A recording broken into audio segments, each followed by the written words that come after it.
Pode chegar, seja bem-vindo a mais um Escola em Movimento. E hoje nós vamos falar sobre a Escola do Legislativo.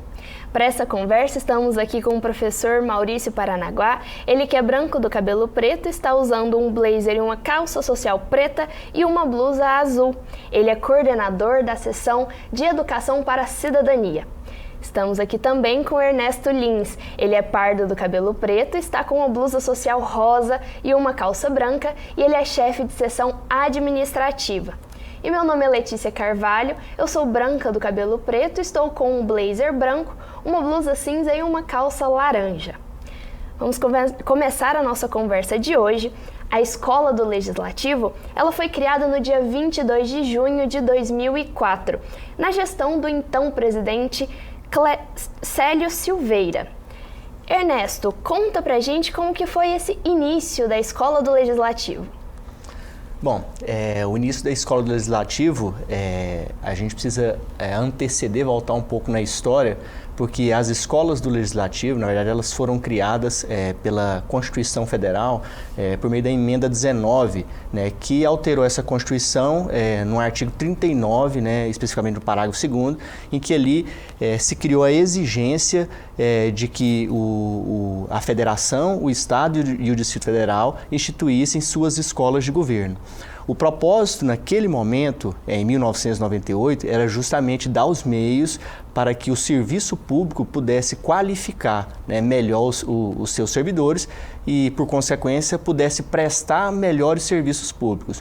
Então, a nossa Escola do Legislativo, ela surge posterior a esse momento, né, aí em 2004, como bem você disse, 6 anos após, né, e na gestão do Célio Silveira. Então, ali foi criado a escola, mas ela ainda não entrou não foi regulamentada naquele momento. Aí foi em 2009, com outro ato, né, e que aí sim ela foi regulamentada, foi criado os órgãos internos, como se daria o funcionamento, né, as competências, objetivos, e, entretanto, ela só passa a ter uma sede própria e realmente ter o seu funcionamento mais de acordo com os seus propósitos em 2012. Né? Até então, de 2009 a 2012, ela funcionava dentro do Recursos Humanos, né? Que hoje é a gestão de pessoas. Também promovia atividades, mas ainda estava, vamos dizer assim, no seu início, né? E aí em 2012, sim, ela passa a ter uma sede própria, bem frente ao Poder Legislativo, né? E aí com toda a estrutura inicial adequada para cumprir os seus objetivos. Ali sim a gente pode dizer que foi um start, porque ela tinha um regulamento, poderia pagar professores, né? Ela tinha essa estrutura física com departamentos, né? E já começou a promover algumas atividades, inclusive em 2012 vários convênios foram celebrados, né? O primeiro deles foi com a ABEL, Associação Brasileira das Escolas do Legislativo. Então ali a escola ela já começa a integrar uma rede de escolas, né? E firmar algumas parcerias. E aí depois a gente teve, dando andamento nessa questão do histórico, né? Em 2015, a Escola do Legislativo, que era uma coordenação dentro da estrutura administrativa, né, ela passa a ser uma diretoria, né? Com a chegada do diretor Carlos Henrique Santilo, né? Foi inclusive a oportunidade em que nos convidou, né? Eu, Maurício, o Miguel Guzmão, todos os pesquisadores legislativos da casa, e ali a gente pôde avançar em alguns pontos, né? Que a gente entendeu que seriam necessários para a escola cumprir os seus objetivos, né? Então, que são os objetivos? Que são os um deles é a formação e a capacitação do seu corpo de servidores, né? O segundo deles, mas não há uma ordem hierárquica, né, de importância, todos eles são importantes, é essa aproximação com a sociedade, que hoje a gente tem isso alicerçado por meio do Escola no Legislativo e do Parlamento Jovem em Goiás, né? Então, por meio desses programas a gente consegue aproximar o cidadão, dizer para ele qual que é a importância do Poder Legislativo, o que os parlamentares fazem, né? Enfim, o professor vai dar mais detalhes, mas além dessas duas a gente tem a integração com outras casas legislativas, né? Então, por meio de convênios, né? Assim como a gente tem com a ABEL, a gente tem com os tribunais de conta, com a Escola de Governo do Estado de Goiás, né? Então, são esses 3 pilares, né? A formação, capacitação dos servidores, né? A aproximação com a sociedade e esse intercâmbio, essa relação com outras escolas de governo. Então, dentro dessa linha, Aí houve em 2015, né, essa expansão, que foi a criação da diretoria, né? Aí, naquele momento a gente observou que precisava de um pouco mais, que era aprimorar a nossa resolução. E visando que dá mais meios para a gente poder atuar. Então foi aí que foi criado em 2017 a secretaria interna, que é a Secretaria-Geral da Escola, que hoje existe, né? E a resolução ela aprimorou na melhoria do pagamento aos professores colaboradores, né? Então essa foi outra APE.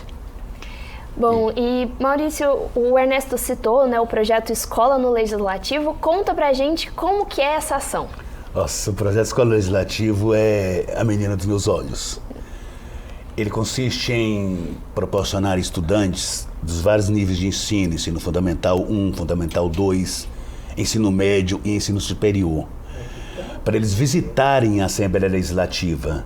E nessa visita eles têm a oportunidade de serem contemplados com 3 palestras. A primeira palestra, que no caso eu que ministro, fala sobre a origem, a importância histórica e a evolução do poder legislativo.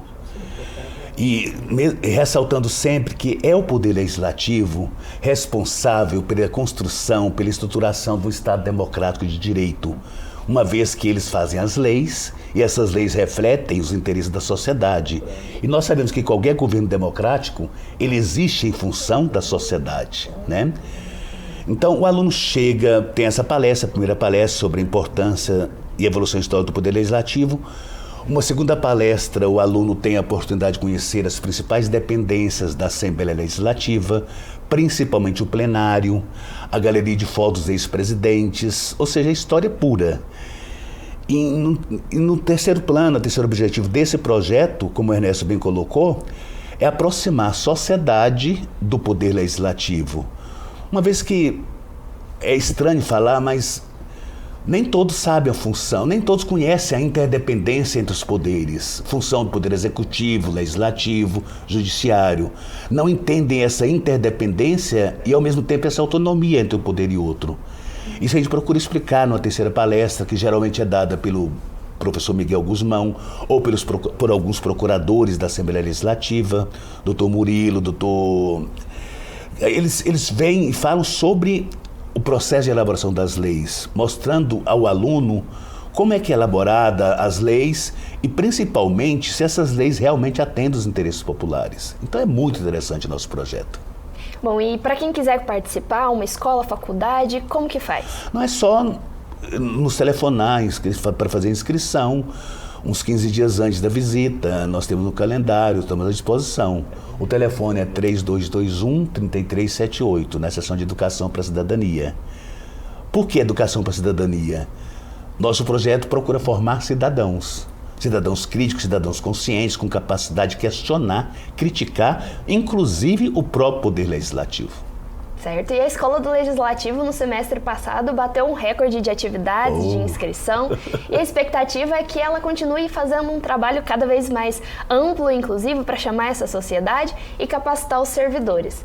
E agora eu vou abrir um espaço para vocês para as considerações finais. Ernesto, pode começar. Bom, eu acho que a escola ela está num caminho assim muito bom, né?